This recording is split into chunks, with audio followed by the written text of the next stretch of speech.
Kejadian pasal 16. Hagar dan Ismail. Adapun Sarai, istri Abram itu, tidak beranak. Ia mempunyai seorang hamba perempuan, orang Mesir, Hagar namanya. Berkatalah Sarai kepada Abram, "Engkau tahu, Tuhan tidak memberi aku melahirkan anak. Karena itu baiklah hampiri hambaku itu. Mungkin oleh dialah aku dapat memperoleh seorang anak." Dan Abram mendengarkan perkataan Sarai. Jadi Sarai, istri Abram itu, mengambil Hagar hambanya, orang Mesir itu, yakni ketika Abram telah 10 tahun tinggal di tanah Kanaan, lalu memberikannya kepada Abram suaminya untuk menjadi istrinya. Abram menghampiri Hagar, lalu mengandunglah perempuan itu. Ketika Hagar tahu bahwa ia mengandung, maka ia memandang rendah akan nyonyanya itu. Lalu berkatalah Sarai kepada Abram, "Penghinaan yang kuderita ini adalah tanggung jawabmu. Akulah yang memberikan hambaku ke pangkuanmu." Tetapi baru saja ia tahu bahwa ia mengandung, ia memandang rendah akan aku. Tuhan kiranya yang menjadi hakim antara aku dan engkau. Kata Abram kepada Sarai, "Hambamu itu di bawah kekuasaanmu. Perbuatlah kepadanya apa yang kau pandang baik." Lalu Sarai menindas Hagar, sehingga ia lari meninggalkannya. Lalu malaikat Tuhan menjumpainya dekat suatu mata air di padang gurun, yakni dekat mata air di jalan ke Syur. Katanya, "Hagar hamba Sarai, dari manakah datangmu dan kemanakah pergimu?" Jawabnya, "Aku lari meninggalkan Sarai, nyonyaku." Lalu kata malaikat Tuhan itu kepadanya, "Kembalilah kepada nyonyamu, biarkanlah engkau ditindas di bawah kekuasaannya." Lagi kata malaikat Tuhan itu kepadanya, "Aku akan membuat sangat banyak keturunanmu, sehingga tidak dapat dihitung karena banyaknya." Selanjutnya kata malaikat Tuhan itu kepadanya, "Engkau mengandung dan akan melahirkan seorang anak laki-laki, dan akan menamainya Ismail, sebab Tuhan telah mendengar tentang penindasan atasmu itu. Seorang laki-laki yang lakunya seperti keledai liar, demikianlah nanti anak itu. Tangannya akan melawan tiap-tiap orang, dan tangan tiap-tiap orang akan melawan dia. Dan di tempat kediamannya, ia akan menentang semua saudaranya." Kemudian Hagar menamakan Tuhan yang telah berfirman kepadanya itu dengan sebutan, "Engkaulah El-Roi." Sebab katanya, "Bukankah di sini kulihat dia yang telah melihat aku?" Sebab itu sumur tadi disebutkan orang sumur Lahai Roi, letaknya antara Kades dan Beret. Lalu Hagar melahirkan seorang anak laki-laki bagi Abram, dan Abram menamai anak yang dilahirkan Hagar itu Ismail. Abram berumur 86 tahun ketika Hagar melahirkan Ismail baginya. Kejadian pasal 17. Sunat sebagai tanda perjanjian Allah dengan Abraham. Ketika Abram berumur 99 tahun, maka Tuhan menampakkan diri kepada Abram dan berfirman kepadanya, "Akulah Allah yang Maha Kuasa. Hiduplah di hadapanku dengan tidak bercela. Aku akan mengadakan perjanjian antara aku dan engkau, dan aku akan membuat engkau sangat banyak." Lalu sujudlah Abram, dan Allah berfirman kepadanya, "Dari pihakku, inilah perjanjianku dengan engkau. Engkau akan menjadi bapa sejumlah besar bangsa. Karena itu namamu bukan lagi Abram, melainkan Abraham. Karena engkau telah kutetapkan menjadi bapa sejumlah besar bangsa. Aku akan membuat engkau beranak cucu sangat banyak. Engkau akan kubuat menjadi bangsa-bangsa, dan daripadamu akan berasal raja-raja. Aku akan mengadakan perjanjian antara aku dan engkau, serta keturunanmu turun-temurun menjadi perjanjian yang kekal, supaya aku menjadi Allahmu dan Allah keturunanmu. Kepadamu dan kepada keturunanmu akan kuberikan negeri ini, yang kau diami sebagai orang asing, yakni seluruh tanah Kanaan akan kuberikan menjadi milikmu untuk selama-lamanya, dan aku akan menjadi Allah mereka." Lagi firman Allah kepada Abraham, "Dari pihakmu, engkau harus memegang perjanjianku, engkau dan keturunanmu turun-temurun. Inilah perjanjianku yang harus kamu pegang, perjanjian antara aku dan kamu, serta keturunanmu, yaitu setiap laki-laki di antara kamu harus disunat. Haruslah dikerat kulit katanmu Dan itulah akan menjadi tanda perjanjian antara aku dan kamu. Anak yang berumur 8 hari haruslah disunat, yakni setiap laki-laki di antara kamu, turun-temurun, baik yang lahir di rumahmu, maupun yang dibeli dengan uang dari salah seorang asing, tetapi tidak termasuk keturunanmu. Orang yang lahir di rumahmu, dan orang yang engkau beli dengan uang, harus disunat. Maka dalam dagingmu lah perjanjianku itu menjadi perjanjian yang kekal. Dan orang yang tidak disunat, yakni laki-laki yang tidak dikerat kulit katanya, maka orang itu harus dilenyapkan dari antara orang-orang sebangsanya. Ia telah mengingkari perjanjianku. Selanjutnya Allah berfirman kepada Abraham, tentang istrimu Sarai, janganlah engkau menyebut dia lagi Sarai, tetapi Sarah, itulah namanya. Aku akan memberkatinya, dan daripadanya juga aku akan memberikan kepadamu seorang anak laki-laki. Bahkan aku akan memberkatinya, sehingga ia menjadi ibu bangsa-bangsa. Raja-raja bangsa-bangsa akan lahir daripadanya. Lalu tertunduklah Abraham dan tertawa, serta berkata dalam hatinya, mungkinkah bagi seorang yang berumur 100 tahun dilahirkan seorang anak? Dan mungkinkah Sarah yang telah berumur 90 tahun itu melahirkan seorang anak? Dan Abraham berkata kepada Allah, sekiranya Ismail diperkenankan hidup di hadapanmu. Tetapi Allah berfirman, tidak, melainkan istrimu Saralah yang akan melahirkan anak laki-laki bagimu. Dan engkau akan menamai dia Ishak. Dan aku akan mengadakan perjanjianku dengan dia, menjadi perjanjian yang kekal untuk keturunannya. Tentang Ismail, aku telah mendengar permintaanmu. Ia akan kuberkati, kubuat beranak cucu dan sangat banyak. Ia akan memperanakkan 12 raja, dan aku akan membuatnya menjadi bangsa yang besar. Tetapi perjanjianku akan kuadakan dengan Ishak, yang akan dilahirkan Sarah bagimu tahun yang akan datang, pada waktu seperti ini juga. Setelah selesai berfirman kepada Abraham, naiklah Allah meninggalkan Abraham. Setelah itu Abraham memanggil Ismail anaknya, dan semua orang yang lahir di rumahnya, juga semua orang yang dibelinya dengan uang, yakni setiap laki-laki dari isi rumahnya. Lalu ia mengerat kulit katan mereka pada hari itu juga, seperti yang telah difirmankan Allah kepadanya. Abraham berumur 99 tahun ketika dikerat kulit katannya, dan Ismail anaknya berumur 13 tahun ketika dikerat kulit katanya. Pada hari itu juga Abraham dan Ismail anaknya disunat, dan semua orang dari isi rumah Abraham, baik yang lahir di rumahnya maupun yang dibeli dengan uang dari orang asing, disunat bersama-sama dengan dia. Kejadian pasal 18. Allah mengulangi menjanjikan seorang anak laki-laki kepada Abraham. Kemudian Tuhan menampakkan diri kepada Abraham dekat pohon tarbantin di Mamre, sedang ia duduk di pintu kemahnya waktu hari panas terik. Ketika ia mengangkat mukanya, ia melihat 3 orang berdiri di depannya. Sesudah dilihatnya mereka, ia berlari dari pintu kemahnya menyongsong mereka. Lalu sujudlah ia sampai ke tanah, serta berkata, Tuanku, jika aku telah mendapat kasih Tuanku, janganlah kiranya lampaui hambamu ini. Biarlah diambil air sedikit, basuhlah kakimu, dan duduklah beristirahat di bawah pohon ini.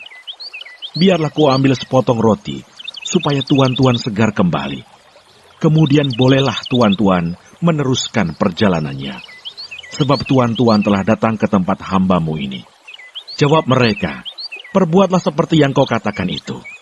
Lalu Abraham segera pergi ke kemah, mendapatkan Sarah serta berkata, segeralah, ambil 3 sukat tepung yang terbaik, remaslah itu, dan buatlah roti bundar.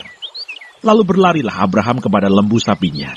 Ia mengambil seekor anak lembu yang empuk dan baik dagingnya, dan memberikannya kepada seorang bujangnya.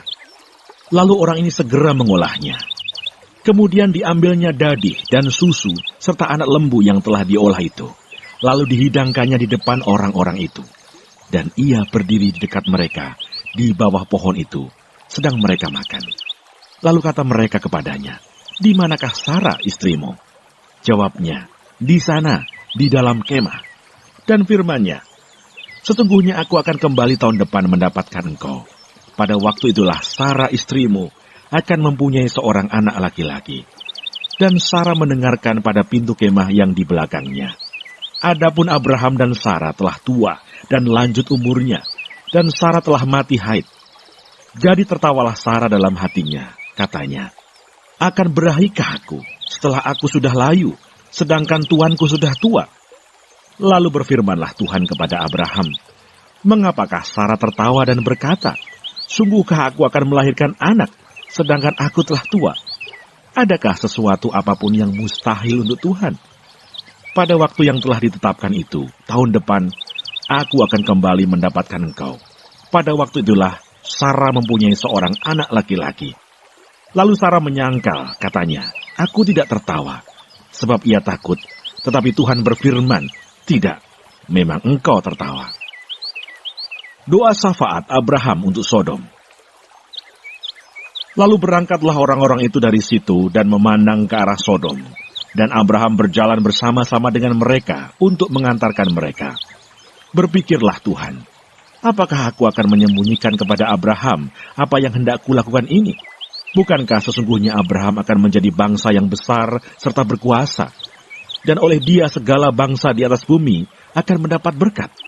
Sebab aku telah memilih dia, supaya diperintahkannya kepada anak-anaknya dan kepada keturunannya, supaya tetap hidup menurut jalan yang ditunjukkan Tuhan, dengan melakukan kebenaran dan keadilan, dan supaya Tuhan memenuhi kepada Abraham apa yang dijanjikannya kepadanya.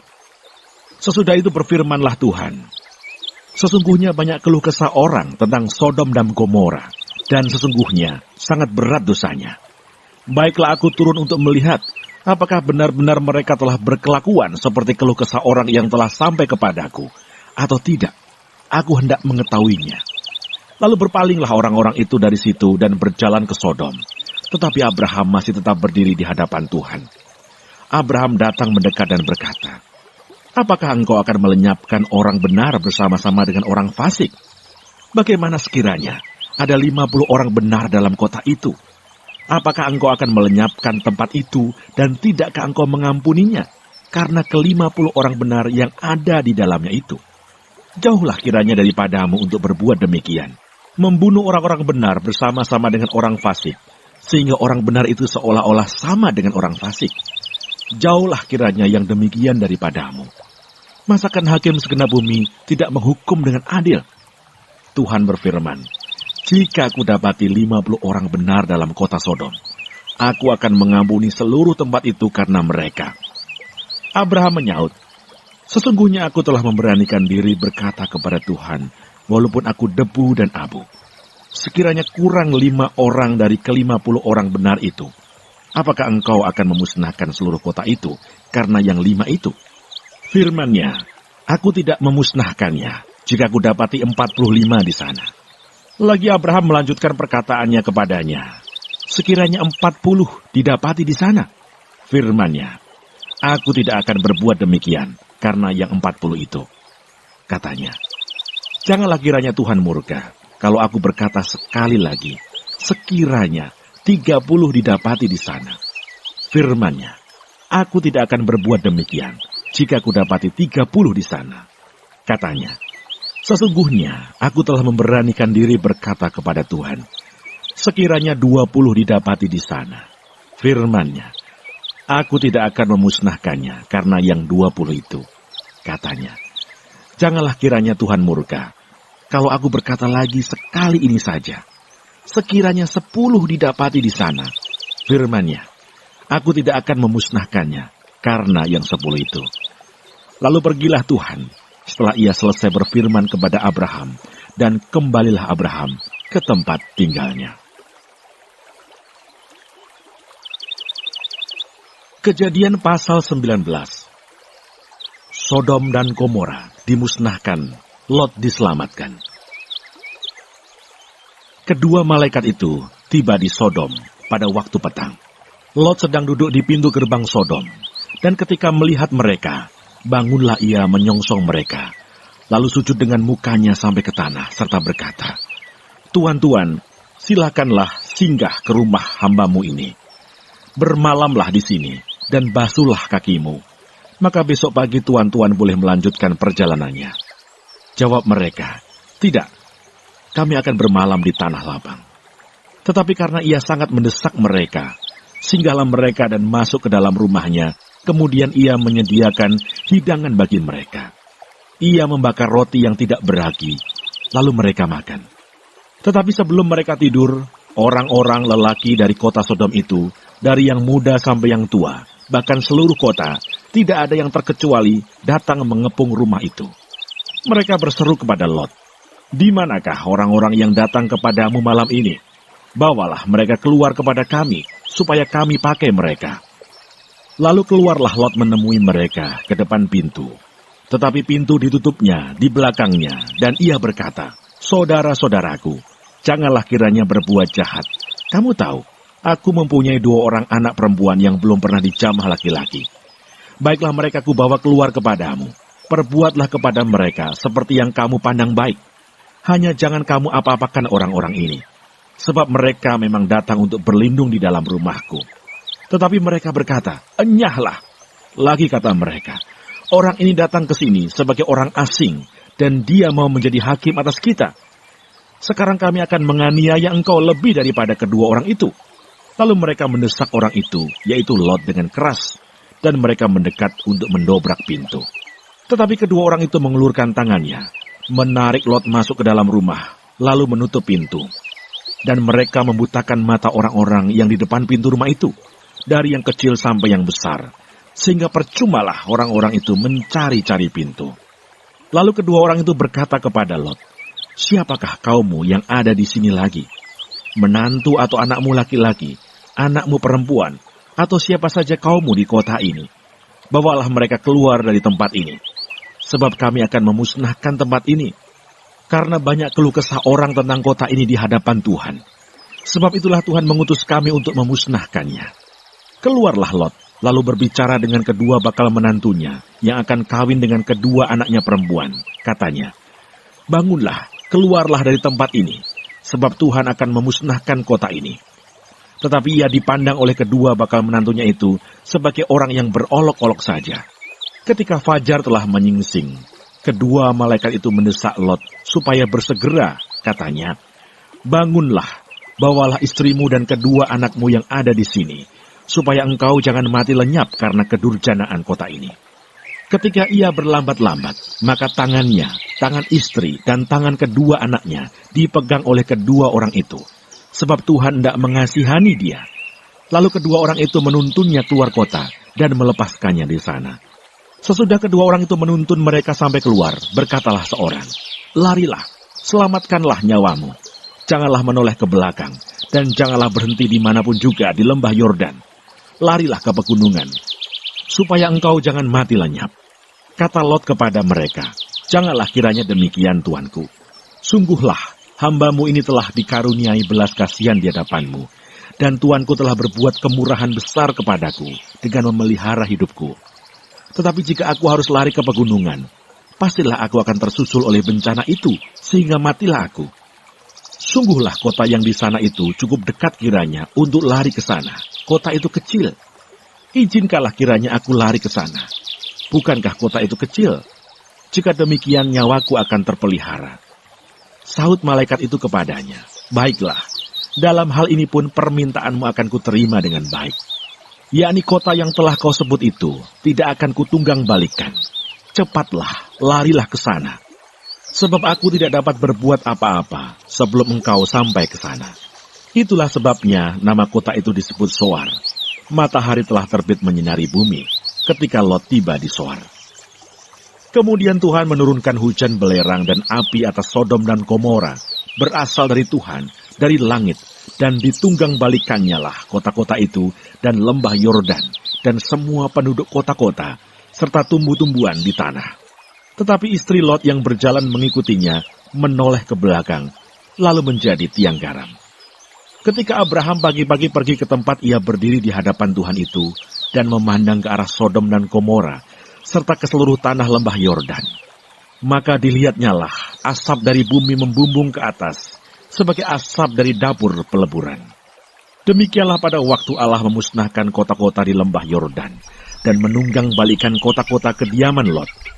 Maka Allah ingat kepada Abraham, Lalu dikeluarkannyalah Lot dari tengah-tengah tempat yang ditunggang balikan itu. Lot dan kedua anaknya perempuan. Pergilah Lot dari Zoar, dan ia menetap bersama-sama dengan kedua anaknya perempuan di pegunungan, sebab ia tidak berani tinggal di Zoar.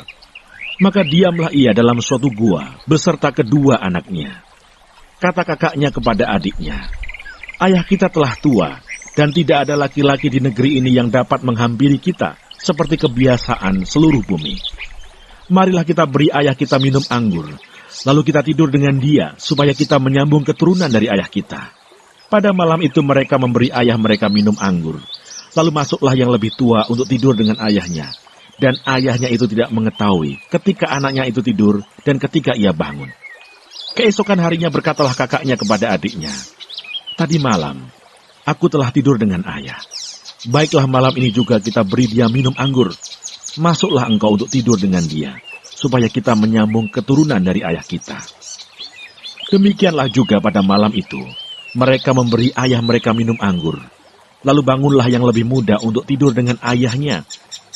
Dan ayahnya itu tidak mengetahui ketika anaknya itu tidur dan ketika ia bangun. Lalu mengandunglah kedua anak Lot itu dari ayah mereka. Yang lebih tua melahirkan seorang anak laki-laki dan menamainya Moab. Dialah bapa orang Moab yang sekarang. Yang lebih muda pun melahirkan seorang anak laki-laki dan menamainya Ben-Ami. Dialah bapa Bani Amon yang sekarang. Kejadian pasal 20. Abraham dan Abimelekh. Lalu Abraham berangkat dari situ ke tanah Negeb, dan ia menetap antara Kades dan Syur. Ia tinggal di Gerar sebagai orang asing. Oleh karena Abraham telah mengatakan tentang Sarah istrinya, "Dia saudaraku," maka Abimelekh raja Gerar menyuruh mengambil Sarah. Tetapi pada waktu malam Allah datang kepada Abimelekh dalam suatu mimpi serta berfirman kepadanya, "Engkau harus mati oleh karena perempuan yang telah kau ambil itu, sebab ia sudah bersuami." Adapun Abimelekh belum menghampiri Sarah, berkatalah ia, "Tuhan, apakah engkau membunuh bangsa yang tak bersalah? Bukankah orang itu sendiri mengatakan kepadaku, 'Dia saudaraku,' dan perempuan itu sendiri telah mengatakan, 'Iya saudaraku'? Jadi hal ini kulakukan dengan hati yang tulus dan dengan tangan yang suci." Lalu berfirmanlah Allah kepadanya dalam mimpi, "Aku tahu juga bahwa engkau telah melakukan hal itu dengan hati yang tulus. Maka aku pun telah mencegah engkau untuk berbuat dosa terhadap aku. Sebab itu aku tidak membiarkan engkau menjamah dia. Jadi sekarang, kembalikanlah istri orang itu, sebab dia seorang nabi. Ia akan berdoa untuk engkau, maka engkau tetap hidup. Tetapi jika engkau tidak mengembalikan dia, ketahuilah, engkau pasti mati. Engkau dan semua orang yang bersama-sama dengan kau." Keesokan harinya, pagi-pagi Abimelekh memanggil semua hambanya dan memberitahukan seluruh peristiwa itu kepada mereka. Lalu sangat takutlah orang-orang itu. Kemudian Abimelekh memanggil Abraham dan berkata kepadanya, "Perbuatan apakah yang kau lakukan ini terhadap kami? Dan kesalahan apakah yang kulakukan terhadap engkau? Sehingga engkau mendatangkan dosa besar atas diriku dan kerajaanku. Engkau telah berbuat hal-hal yang tidak patut kepadaku." Lagi kata Abimelekh kepada Abraham, "Apakah maksudmu? Maka engkau melakukan hal ini." Lalu Abraham berkata, "Aku berpikir takut akan Allah tidak ada di tempat ini. Tentulah aku akan dibunuh karena istriku. Lagi pula ia benar-benar saudaraku, anak ayahku, hanya bukan anak ibuku. Tetapi kemudian ia menjadi istriku. Ketika Allah menyuruh aku mengembara keluar dari rumah ayahku, berkatalah aku kepada istriku, 'Tunjukkanlah kasihmu kepadaku, yakni katakanlah tentang aku di tiap-tiap tempat di mana kita tiba. Iya, saudaraku.' Kemudian Abimelekh mengambil kambing domba dan lembu sapi, hamba laki-laki dan perempuan, lalu memberikan semuanya itu kepada Abraham. Sarah, istri Abraham, juga dikembalikannya kepadanya. Dan Abimelekh berkata, 'Negeriku ini terbuka untuk engkau, menetaplah di mana engkau suka.' Lalu katanya kepada Sarah, 'Telah kuberikan kepada saudaramu 1000 sikal perak. Itulah bukti kesucianmu bagi semua orang yang bersama-sama dengan engkau. Maka dalam segala hal engkau dibenarkan.' Lalu Abraham berdoa kepada Allah, dan Allah menyembuhkan Abimelekh dan istrinya dan budak-budaknya perempuan, sehingga mereka melahirkan anak. Sebab tadinya Tuhan telah menutup kandungan setiap perempuan di istana Abimelekh karena Sarah, istri Abraham itu. Kejadian pasal 21. Ishak lahir. Tuhan memperhatikan Sarah seperti yang difirmankannya, dan Tuhan melakukan kepada Sarah seperti yang dijanjikannya. Maka mengandunglah Sarah, lalu ia melahirkan seorang anak laki-laki bagi Abraham dalam masa tuanya, pada waktu yang telah ditetapkan sesuai dengan firman Allah kepadanya. Abraham menamai anaknya yang baru lahir itu Ishak, yang dilahirkan Sarah baginya. Kemudian Abraham menyunat Ishak, anaknya itu, ketika berumur 8 hari, seperti yang diperintahkan Allah kepadanya. Adapun Abraham berumur 100 tahun, ketika Ishak anaknya lahir baginya. Berkatalah Sarah, Allah telah membuat aku tertawa. Setiap orang yang mendengarnya akan tertawa karena aku. Lagi katanya, siapakah tadinya yang dapat mengatakan kepada Abraham, Sarah menyusui anak? Namun aku telah melahirkan seorang anak laki-laki baginya pada masa tuanya. Abraham mengusir Hagar dan Ismail. Bertambah besarlah anak itu, dan ia disapih. Lalu Abraham mengadakan perjamuan besar pada hari Ishak disapi itu. Pada waktu itu Sarah melihat bahwa anak yang dilahirkan Hagar, perempuan Mesri itu bagi Abraham, sedang main dengan Ishak, anaknya sendiri. Berkatalah Sarah kepada Abraham, usirlah hamba perempuan itu beserta anaknya, sebab anak hamba ini tidak akan menjadi ahli waris bersama-sama dengan anakku Ishak. Hal ini sangat menyebalkan Abraham oleh karena anaknya itu. Tetapi Allah berfirman kepada Abraham, janganlah sebal hatimu karena hal anak dan budakmu itu. Dalam segala yang dikatakan Sarah kepadamu, haruslah engkau mendengarkannya. Sebab yang akan disebut keturunanmu ialah yang berasal dari Ishak. Tetapi keturunan dari hambamu itu juga akan kubuat menjadi suatu bangsa, karena ia pun anakmu. Keesokan harinya, pagi-pagi Abraham mengambil roti serta sekirbat air dan memberikannya kepada Hagar. Ia meletakkan itu beserta anaknya di atas bahu Hagar. Kemudian disuruhnyalah perempuan itu pergi. Maka pergilah Hagar dan mengembara di padang gurun Berseba. Ketika air yang dikirbat itu habis, dibuangnyalah anak itu ke bawah semak-semak, dan ia duduk agak jauh, kira-kira sepemanah jauhnya. Sebab katanya, tidak tahan aku melihat anak itu mati. Sedang ia duduk di situ, menangislah ia dengan suara nyaring. Allah mendengar suara anak itu, lalu malaikat Allah berseru dari langit kepada Hagar, katanya kepadanya, apakah yang engkau susahkan Hagar? Janganlah takut, sebab Allah telah mendengar suara anak itu dari tempat ia terbaring. Bangunlah, angkatlah anak itu, dan bimbinglah dia, sebab aku akan membuat dia menjadi bangsa yang besar. Lalu Allah membuka mata Hagar, sehingga ia melihat sebuah sumur. Ia pergi mengisi kirbatnya dengan air, kemudian diberinya anak itu minum. Allah menyertai anak itu, sehingga ia bertambah besar. Ia menetap di padang gurun dan menjadi seorang pemanah. Maka tinggallah ia di padang gurun Paran, dan ibunya mengambil seorang istri baginya dari tanah Mesir. Perjanjian Abraham dengan Abimelekh. Pada waktu itu Abimelekh beserta Pikol, panglima tentaranya, berkata kepada Abraham, Allah menyertai engkau dalam segala sesuatu yang engkau lakukan. Oleh sebab itu, bersumpahlah kepadaku di sini demi Allah, bahwa engkau tidak akan berlaku curang kepadaku, atau kepada anak-anakku, atau kepada cucu cicitku, sesuai dengan persahabatan yang kulakukan kepadamu. Demikianlah harus engkau berlaku kepadaku dan kepada negeri yang kau tinggali sebagai orang asing. Lalu kata Abraham, aku bersumpah. Tetapi Abraham menyesali Abimelekh tentang sebuah sumur yang telah dirampas oleh hamba-hamba Abimelekh. Jawab Abimelekh, aku tidak tahu siapa yang melakukan hal itu. Lagi tidak kau beritahukan kepadaku, dan sampai hari ini belum pula aku dengar. Lalu Abraham mengambil domba dan lembu dan memberikan semuanya itu kepada Abimelekh. Kemudian kedua orang itu mengadakan perjanjian. Tetapi Abraham memisahkan 7 anak domba betina dari domba-domba itu. Lalu kata Abimelekh kepada Abraham, "Untuk apakah 7 anak domba yang kau pisahkan ini?" Jawabnya, "7 anak domba ini harus kau terima dari tanganku untuk menjadi tanda bukti bagiku bahwa akulah yang menggali sumur ini." Sebab itu orang menyebutkan tempat itu Berseba, karena kedua orang itu telah bersumpah di sana. Setelah mereka mengadakan perjanjian di Berseba, pulanglah Abimelekh beserta Pikol, panglima tentaranya, ke negeri orang Filistin.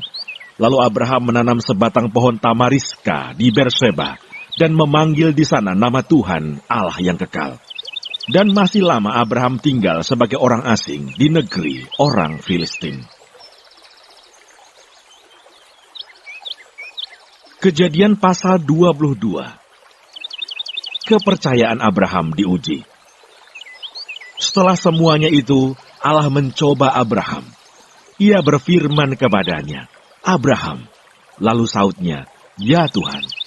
Firman-Nya, "Ambillah anakmu yang tunggal itu, yang engkau kasihi, yakni Ishak. Pergilah ke tanah Moria, dan persembahkanlah dia di sana, sebagai korban bakaran pada salah satu gunung yang akan kukatakan kepadamu." Keesokan harinya, pagi-pagi bangunlah Abraham. Ia memasang pelana keledainya dan memanggil 2 orang bujangnya beserta Ishak anaknya. Ia membelah juga kayu untuk kurban bakaran itu. Lalu berangkatlah ia dan pergi ke tempat yang dikatakan Allah kepadanya. Ketika pada hari ketiga, Abraham melayangkan pandangnya. Kelihatanlah kepadanya tempat itu dari jauh. Kata Abraham kepada kedua bujangnya itu, "Tinggallah kamu di sini dengan keledai ini. Aku beserta anak ini akan pergi ke sana. Kami akan sembahyang. Sesudah itu kami kembali kepadamu." Lalu Abraham mengambil kayu untuk korban bakaran itu dan memikulkannya ke atas bahu Ishak anaknya. Sedang di tangannya dibawanya api dan pisau. Demikianlah keduanya berjalan bersama-sama. Lalu berkatalah Ishak kepada Abraham, ayahnya, "Bapa," saut Abraham, "Ya anakku." Bertanyalah ia, "Di sini sudah ada api dan kayu, tetapi di manakah anak domba untuk korban bakaran itu?" Saut Abraham, "Allah yang akan menyediakan anak domba untuk korban bakaran baginya anakku." Demikianlah keduanya berjalan bersama-sama. Sampailah mereka ke tempat yang dikatakan Allah kepadanya. Lalu Abraham mendirikan mezbah di situ. Disusunnyalah kayu, diikatnya Ishak anaknya itu, dan diletakkannya di mezbah itu di atas kayu api. Sesudah itu Abraham mengulurkan tangannya, lalu mengambil pisau untuk menyembelih anaknya. Tetapi berserulah malaikat Tuhan dari langit kepadanya, "Abraham, Abraham." Sahutnya, "Ya Tuhan." Lalu ia berfirman, "Jangan bunuh anak itu, dan jangan kau apa-apakan dia. Sebab telah ku ketahui sekarang, bahwa engkau takut akan Allah, dan engkau tidak segan-segan untuk menyerahkan anakmu yang tunggal kepadaku." Lalu Abraham menoleh dan melihat seekor domba jantan di belakangnya, yang tanduknya tersangkut dalam belukar. Abraham mengambil domba itu, lalu mengorbankannya sebagai korban bakaran pengganti anaknya. Dan Abraham menamai tempat itu, Tuhan menyediakan. Sebab itu sampai sekarang dikatakan orang, di atas gunung Tuhan akan disediakan.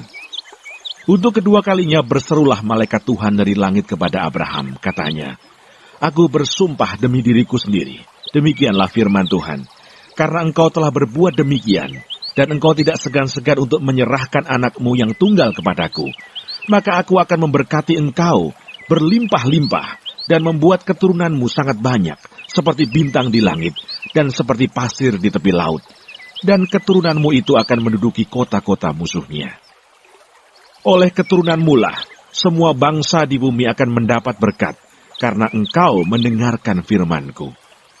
Kemudian kembalilah Abraham kepada kedua bujangnya, dan mereka bersama-sama berangkat ke Berseba, dan Abraham tinggal di Berseba. Keturunan Nahor. Sesudah itu Abraham mendapat kabar, juga Milka telah melahirkan anak-anak lelaki bagi Nahor, saudaramu. Uz, anak sulung, dan Bus adiknya, dan Kemuel, ayah Aram, juga Keset, Hayo, Pildas, Yidlaf, dan Betuel. Dan Betuel memperanakkan Ribka. Kedelapan orang inilah dilahirkan Milka bagi Nahor, saudara Abraham itu. Dan gundik Nahor, yang namanya Reuma, melahirkan anak juga, yakni Tebah, Gaham, Tahas, dan Maaka. Kejadian pasal 23. Sarah mati dan dikuburkan. Sarah hidup 127 tahun lamanya. Itulah umur Sarah. Kemudian matilah Sarah di Kiryat Arba, yaitu Hebron, di tanah Kanaan. Lalu Abraham datang meratapi dan menangisinya. Sesudah itu Abraham bangkit dan meninggalkan istrinya yang mati itu. Lalu berkata kepada Bani Het, "Aku ini orang asing dan pendatang di antara kamu. Berikanlah kiranya kuburan milik kepadaku di tanah kamu ini, supaya kiranya aku dapat mengantarkan dan menguburkan istriku yang mati itu." Bani Het menjawab Abraham, "Dengarlah kepada kami, tuanku. Tuanku ini seorang raja agung di tengah-tengah kami. Jadi kuburkanlah istrimu yang mati itu dalam kuburan kami yang terpilih. Tidak akan ada seorang pun dari kami yang menolak menyediakan kuburannya bagimu untuk menguburkan istrimu yang mati itu." Kemudian bangunlah Abraham, lalu sujud kepada Bani Het, penduduk negeri itu, serta berkata kepada mereka, "Jika kamu setuju bahwa aku mengantarkan dan menguburkan istriku yang mati itu, maka dengarkanlah aku, dan tolonglah mintakan dengan sangat kepada Efron bin Sohar, supaya ia memberikan kepadaku gua Makpela miliknya itu, yang terletak di ujung ladangnya. Baiklah itu diberikannya kepadaku dengan harga penuh, untuk menjadi kuburan milikku di tengah-tengah kamu." Pada waktu itu Efron hadir di tengah-tengah Bani Het. Maka jawab Efron, orang Het itu kepada Abraham dengan didengar oleh Bani Het, oleh semua orang yang datang di pintu gerbang kota, "Tidak, tuanku, dengarkanlah aku. Ladang itu kuberikan kepadamu, dan gua yang di sana pun kuberikan kepadamu. Di depan mata orang-orang sebangsaku kuberikan itu kepadamu. Kuburkanlah istrimu yang mati itu." Lalu sujudlah Abraham di depan penduduk negeri itu, serta berkata kepada Efron dengan didengar oleh mereka, "Sesungguhnya, jika engkau suka, dengarkanlah aku. Aku membayar harga ladang itu. Terimalah itu daripadaku, supaya aku dapat menguburkan istriku yang mati itu di sana." Jawab Efron kepada Abraham, "Tuanku, dengarkanlah aku. Sebidang tanah dengan harga 400 shikal perak, apa artinya itu bagi kita? Kuburkan sajalah istrimu yang mati itu." Lalu Abraham menerima usul Efron, maka ditimbangnyalah perak untuk Efron, sebanyak yang dimintanya dengan didengar oleh Bani Het itu. 400 shikal perak, seperti yang berlaku di antara para saudagar. Demikianlah ladang Efron, yang letaknya di Makpela di sebelah timur Mamre, ladang dan gua yang di sana, serta segala pohon di ladang itu, bahkan di seluruh tanah itu sampai ke tepi-tepinya, diserahkan kepada Abraham menjadi tanah belian di depan mata Bani Het itu, di depan semua orang yang datang di pintu gerbang kota. Sesudah itu Abraham menguburkan Sarah istrinya di dalam gua ladang Makpela itu, di sebelah timur Mamre, yaitu Hebron di tanah Kanaan. Demikianlah dari pihak Bani Het, ladang dengan gua yang ada di sana diserahkan kepada Abraham menjadi kuburan miliknya. Kejadian pasal 24. Ribka dipinang bagi Ishak. Adapun Abraham telah tua dan lanjut umurnya, serta diberkati Tuhan dalam segala hal. Berkatalah Abraham kepada hambanya yang paling tua dalam rumahnya, yang menjadi kuasa atas segala kepunyaannya. Katanya, "Baiklah letakkan tanganmu di bawah pangkal pahaku, supaya aku mengambil sumpahmu demi Tuhan, Allah yang empunya langit dan yang empunya bumi, bahwa engkau tidak akan mengambil untuk anakku seorang istri dari antara perempuan Kanaan yang di antaranya aku diam. Tetapi engkau harus pergi ke negeriku dan kepada sanak saudaraku untuk mengambil seorang istri bagi Ishak anakku." Lalu berkatalah hambanya itu kepadanya, "Mungkin perempuan itu tidak suka mengikuti aku ke negeri ini. Haruskah aku membawa anakmu itu kembali ke negeri dari mana tuanku keluar?" Tetapi Abraham berkata kepadanya, "Awas, jangan kau bawa anakku itu kembali ke sana. Tuhan Allah yang empunya langit yang telah memanggil aku dari rumah ayahku, serta dari negeri sanak saudaraku, dan yang telah berfirman kepadaku, serta yang bersumpah kepadaku, demikian, kepada keturunanmu lah akan kuberikan negeri ini.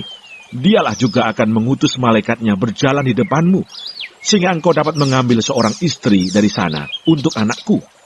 Tetapi jika perempuan itu tidak mau mengikuti engkau, maka lepaslah engkau dari sumpahmu kepadaku ini.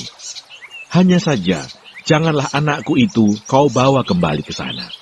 Lalu hamba itu meletakkan tangannya di bawah pangkal paha Abraham, tuannya, dan bersumpah kepadanya tentang hal itu.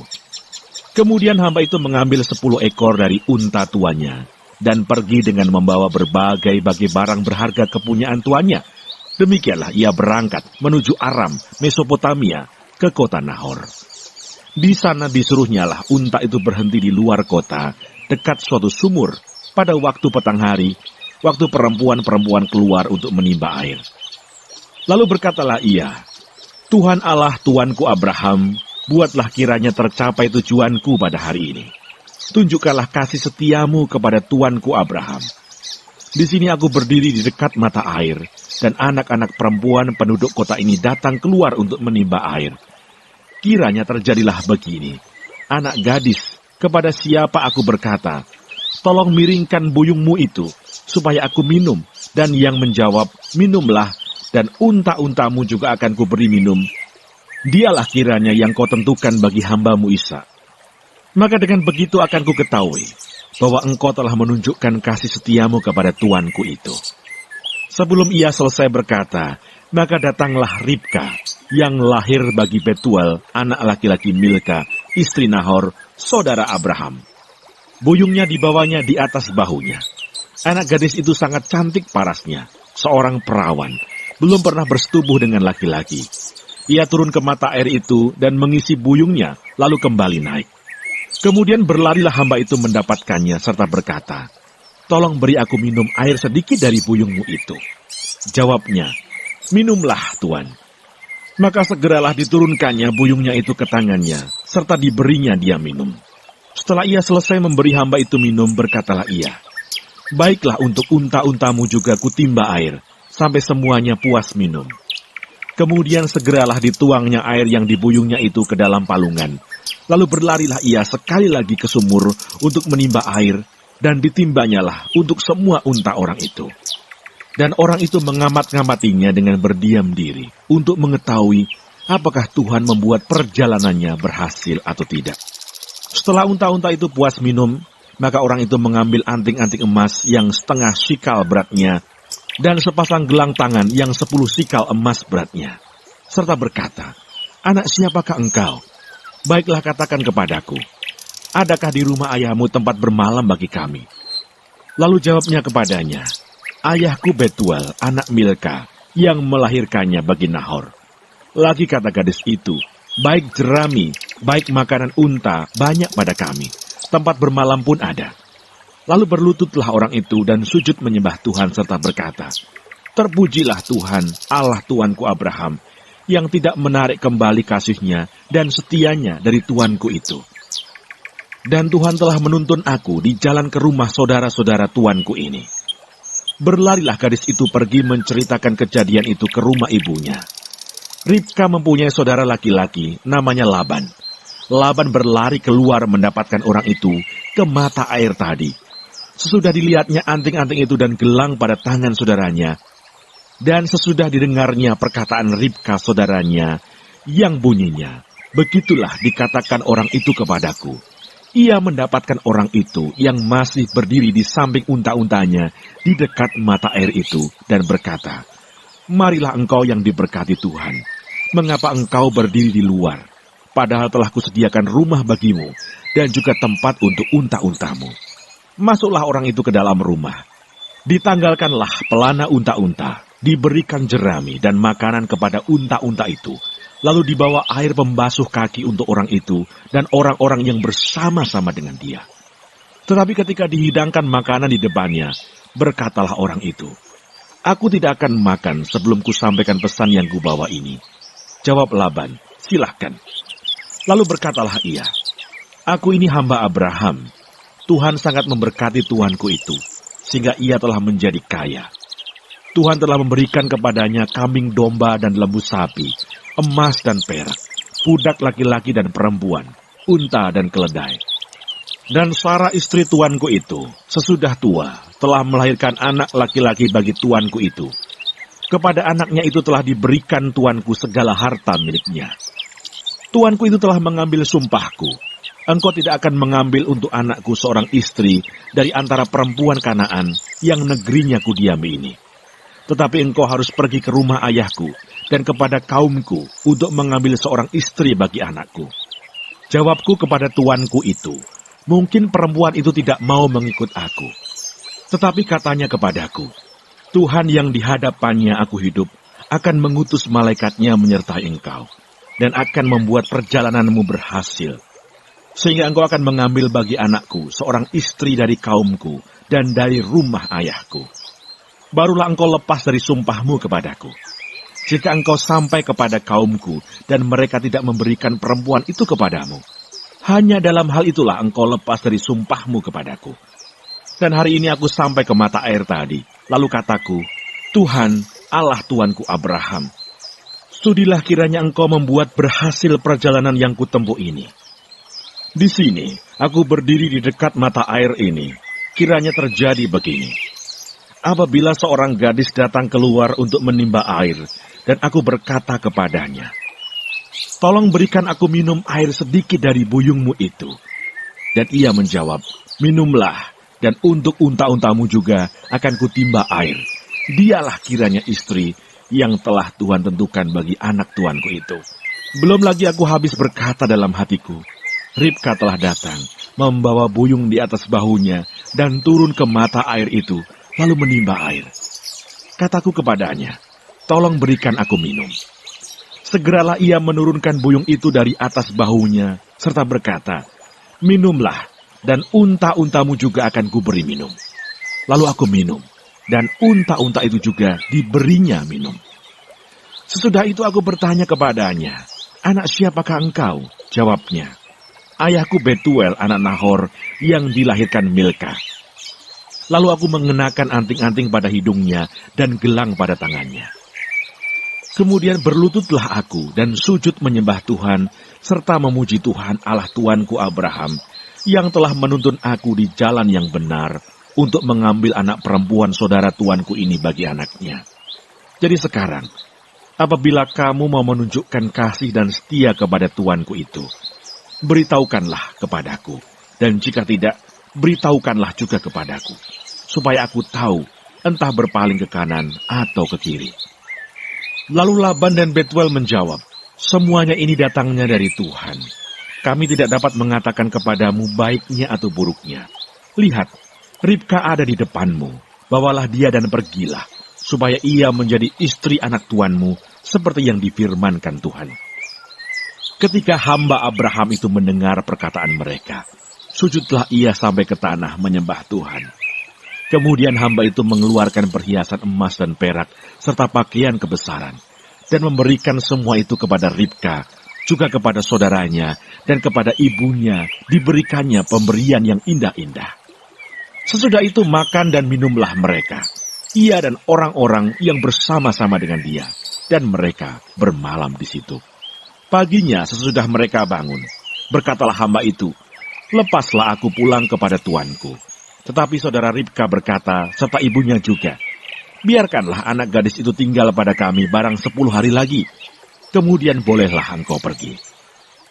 Tetapi jawabnya kepada mereka, janganlah tahan aku, sedang Tuhan telah membuat perjalananku berhasil. Lepaslah aku, supaya aku pulang kepada tuanku. Kata mereka, baiklah kita panggil anak gadis itu dan menanyakan kepadanya sendiri. Lalu mereka memanggil Ribka dan berkata kepadanya, maukah engkau pergi beserta orang ini? Jawabnya, mau. Maka Ribka, saudara mereka itu, dan inang pengasuhnya, beserta hamba Abraham dan orang-orangnya dibiarkan mereka pergi. Dan mereka memberkati Ribka, kata mereka kepadanya, saudara kami, moga-moga engkau menjadi beribu-ribu laksa, dan moga-moga keturunanmu menduduki kota-kota musuhnya. Lalu berkemaslah Ribka beserta hamba-hambanya perempuan, dan mereka naik unta mengikuti orang itu. Demikianlah hamba itu membawa Ribka, lalu berjalan pulang. Adapun Ishak telah datang dari arah sumur Lahai-roi. Ia tinggal di tanah Negeb.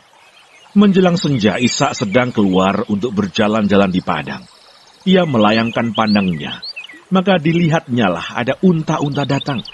Ribka juga melayangkan pandangnya, dan ketika dilihatnya Ishak, turunlah ia dari untanya. Katanya kepada hamba itu, "Siapakah laki-laki itu yang berjalan di padang ke arah kita?" Jawab hamba itu, "Dialah tuanku itu." Lalu Ribka mengambil telekungnya, dan bertelekunglah ia. Kemudian hamba itu menceritakan kepada Ishak segala yang dilakukannya. Lalu Ishak membawa Ribka ke dalam kemah Sara ibunya, dan mengambil dia menjadi istrinya. Ishak mencintainya, dan demikian ia dihiburkan setelah ibunya meninggal. Kejadian pasal 25. Keturunan Abraham dari Ketura. Abraham mengambil pula seorang istri namanya Ketura. Perempuan itu melahirkan baginya Simran, Yoksan, Medan, Midian, Isba, dan Suah. Yoksan memperanakkan Sheba dan Dedan. Keturunan Dedan ialah orang Asyur, orang Letus, dan orang Leum. Anak-anak Midian ialah Eva, Efer, Henoch, Abida, dan Eldaa. Itulah semuanya keturunan Ketura. Abraham memberikan segala harta miliknya kepada Ishak, tetapi kepada anak-anaknya yang diperoleh dari kunik-kuniknya, ia memberikan pemberian. Kemudian ia menyuruh mereka, masih pada waktu ia hidup, meninggalkan Ishak anaknya, dan pergi ke sebelah timur, ke tanah timur. Abraham meninggal dan dikuburkan. Abraham mencapai umur 175 tahun, lalu ia meninggal. Ia mati pada waktu telah putih rambutnya, tua dan suntuk umur, maka ia dikumpulkan kepada kaum leluhurnya. Dan anak-anaknya, Ishak dan Ismail, menguburkan dia dalam gua Makpela, di padang Efron bin Sohar, orang Het itu, padang yang letaknya di sebelah timur Mamre, yang telah dibeli Abraham dari Bani Het. Di sanalah terkubur Abraham dan Sara istrinya. Setelah Abraham mati, Allah memberkati Ishak anaknya itu, dan Ishak diam dekat sumur Lahai-roi. Keturunan Ismail. Inilah keturunan Ismail, anak Abraham, yang telah dilahirkan baginya oleh Hagar, perempuan Mesir, hamba Sara itu. Inilah nama-nama anak Ismail, disebutkan menurut urutan lahirnya. Nebayot, anak sulung Ismail. Selanjutnya Kedar, Adbel, Mibsam, Misima, Duma, Masa, Hadad, Tema, Yetur, Nafis, dan Ketma. Itulah anak-anak Ismail, dan itulah nama-nama mereka, menurut kampung mereka, dan menurut perkemahan mereka. 12 orang raja, masing-masing dengan sukunya. Umur Ismail ialah 137 tahun. Sesudah itu ia meninggal, ia mati dan dikumpulkan kepada kaum leluhurnya. Mereka itu mendiami daerah dari Hawilah sampai Sur, yang letaknya di sebelah timur Mesir ke arah Asyur. Mereka menetap berhadapan dengan semua saudara mereka. Esau dan Yakub. Inilah riwayat keturunan Ishak, anak Abraham. Abraham memperanakkan Ishak, dan Ishak berumur 40 tahun ketika Ribka anak Betuel, orang Aram dari Padan Aram, saudara perempuan Laban orang Aram itu, diambilnya menjadi istrinya. Berdoalah Ishak kepada Tuhan untuk istrinya, sebab istrinya itu mandul. Tuhan mengabulkan doanya, sehingga Ribka istrinya itu mengandung. Tetapi anak-anaknya bertolak-tolakan di dalam rahimnya, dan ia berkata, "Jika demikian halnya, mengapa aku hidup?"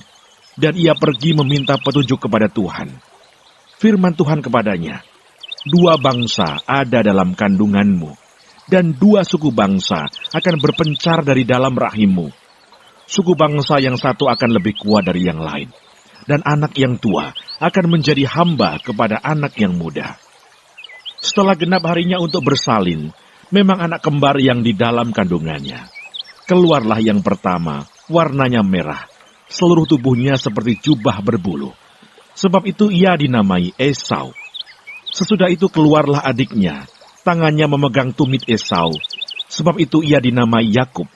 Ishak berumur 60 tahun pada waktu mereka lahir. Lalu bertambah besarlah kedua anak itu. Esau menjadi seorang yang pandai berburu, seorang yang suka tinggal di padang. Tetapi Yakub adalah seorang yang tenang, yang suka tinggal di kemah. Ishak sayang kepada Esau, sebab ia suka makan daging buruan, tetapi Ribka kasih kepada Yakub. Pada suatu kali Yakub sedang memasak sesuatu. Lalu datanglah Esau dengan lelah dari padang. Kata Esau kepada Yakub, "Berikanlah kiranya aku menghirup sedikit dari yang merah-merah itu, karena aku lelah." Itulah sebabnya namanya disebutkan Edom. Tetapi kata Yakub, "Jualah dahulu kepadaku hak kesulunganmu." Saud Esau, "Sebentar lagi aku akan mati. Apakah gunanya bagiku hak kesulungan itu?" Kata Yakub, "Bersumpahlah dahulu kepadaku." Maka bersumpahlah ia kepada Yakub, dan dijualnyalah hak kesulungannya kepadanya. Lalu Yakub memberikan roti dan masakan kacang merah itu kepada Esau. Ia makan dan minum, lalu berdiri dan pergi. Demikianlah Esau memandang ringan hak kesulungan itu.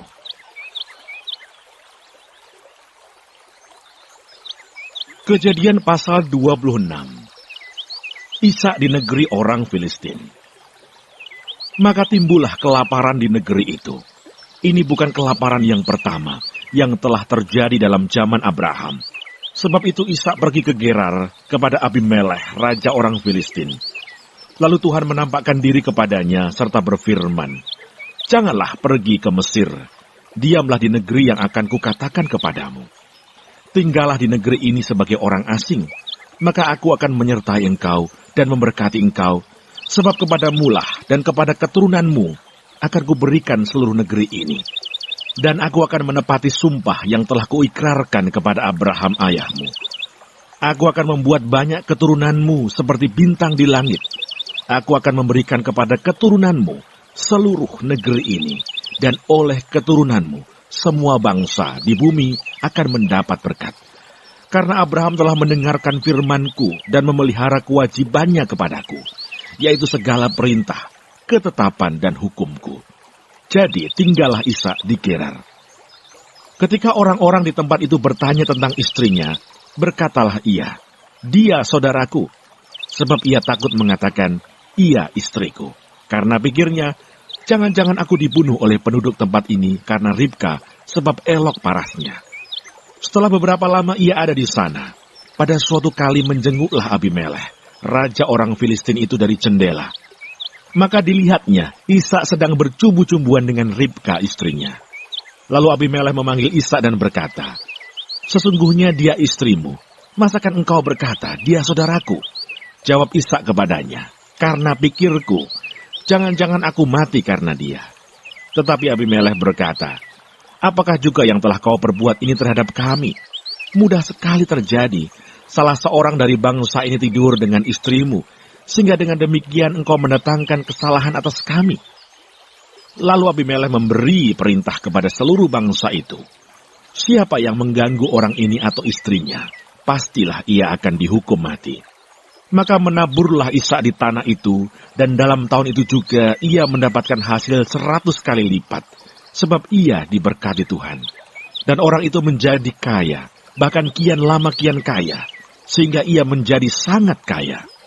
Ia mempunyai kumpulan kambing domba dan lembu sapi, serta banyak anak buah, sehingga orang Filistin itu cemburu kepadanya. Segala sumur yang digali dalam zaman Abraham ayahnya, oleh hamba-hamba ayahnya itu, telah ditutup oleh orang Filistin dan ditimbun dengan tanah.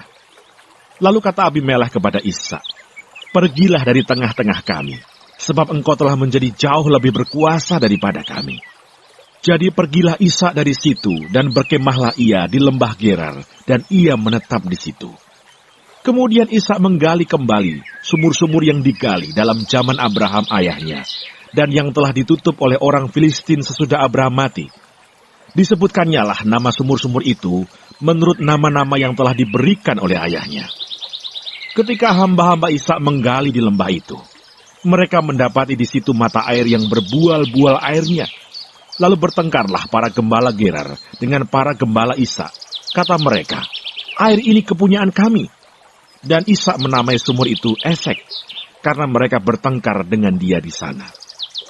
Kemudian mereka menggali sumur lain, dan mereka bertengkar juga tentang itu. Maka Ishak menamai sumur itu Sitna. Ia pindah dari situ dan menggali sumur yang lain lagi. Tetapi tentang sumur ini mereka tidak bertengkar. Sumur ini dinamainya Rehobot, dan ia berkata, "Sekarang Tuhan telah memberikan kelonggaran kepada kita, sehingga kita dapat beranak cucu di negeri ini." Dari situ ia pergi ke Berseba, lalu pada malam itu Tuhan menampakkan diri kepadanya serta berfirman, "Akulah Allah ayahmu Abraham. Janganlah takut, sebab aku menyertai engkau. Aku akan memberkati engkau dan membuat banyak keturunanmu karena Abraham, hambaku itu." Sesudah itu Ishak mendirikan mezbah di situ dan memanggil nama Tuhan. Ia memasang kemahnya di situ, lalu hamba-hambanya menggali sumur di situ.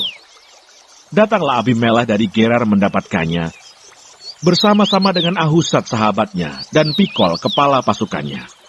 Tetapi kata Ishak kepada mereka, "Mengapa kamu datang mendapatkan aku? Bukankah kamu benci kepadaku dan telah menyuruh aku keluar dari tanahmu?"